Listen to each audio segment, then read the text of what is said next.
안녕하세요. 보내주신 자료들 보니까요. 체크리스트 기반 테스팅, 이거에 대해 궁금하신 점들이 좀 있으신 것 같아요. 그래서 오늘은 이 방법이 정확히 뭔지, 또 어떨 때 쓰면 좋은지, 그리고 실제 적용할 때는 어떤 점들을 좀 주의 깊게 봐야 하는지, 네, 이걸 함께 명확하게 정리해보는 시간을 갖겠습니다.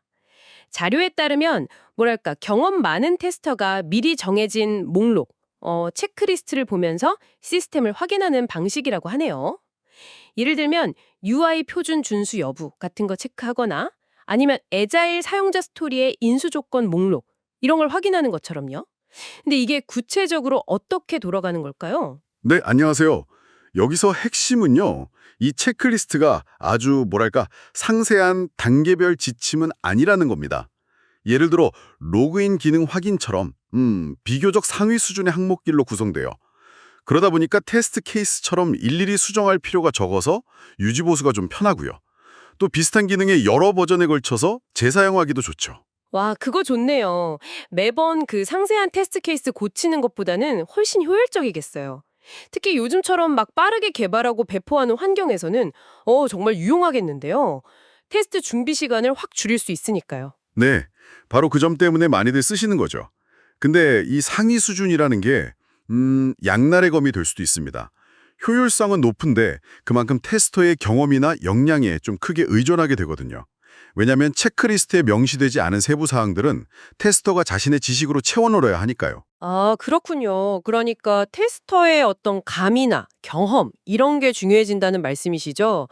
자료 보니까 심지어 시스템 자체는 잘 몰라도 UI 같은 특정 분야 전문가라면 그 해당 체크리스트를 잘 활용할 수 있다고도 나오더라고요.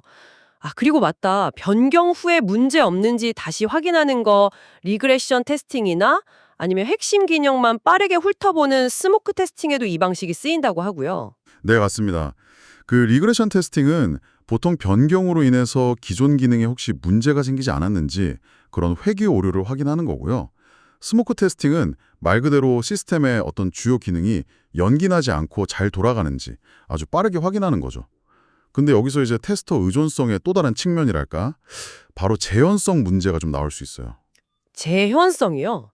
그건 같은 체크리스트를 써도 결과가 좀 달라질 수 있다는 뜻인가요? 정확합니다. 예를 들어 똑같이 로그인 기능 확인이라는 항목이 있어도요.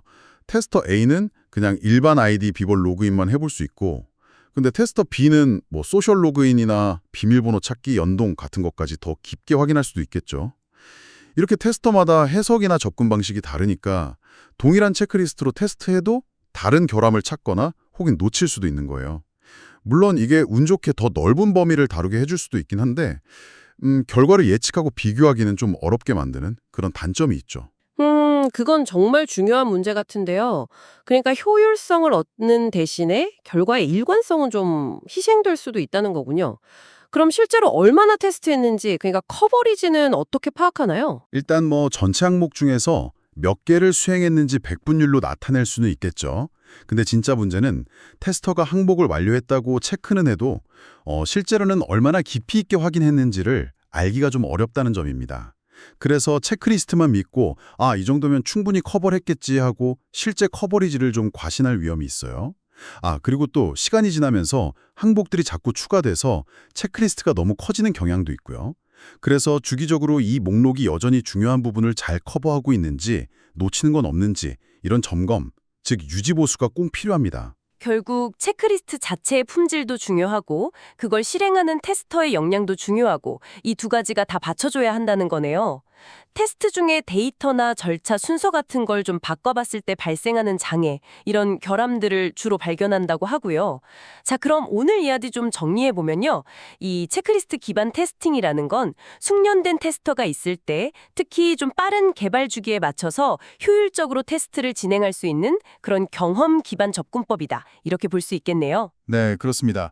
하지만 말씀하신 대로 테스터 간의 결과 편차라든가 실제 테스트 깊이를 가늠하기 어려운 그런 재현성 문제는 분명한 한계점이죠. 그래서 이런 장단점을 명확히 이해하는 것이 뭐랄까 당신의 프로젝트나 상황에 이 기법이 과연 적합할지 혹은 이 방식으로 나온 결과를 어떻게 해석해야 할지 판단하는 데 아주 중요한 기준이 될 겁니다. 네, 그렇군요. 그럼 마지막으로 이런 질문을 한번 던져보고 싶어요.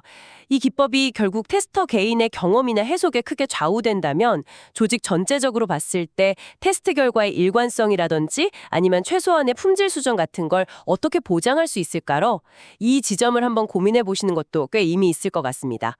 오늘 좋은 말씀 감사합니다. 네, 감사합니다.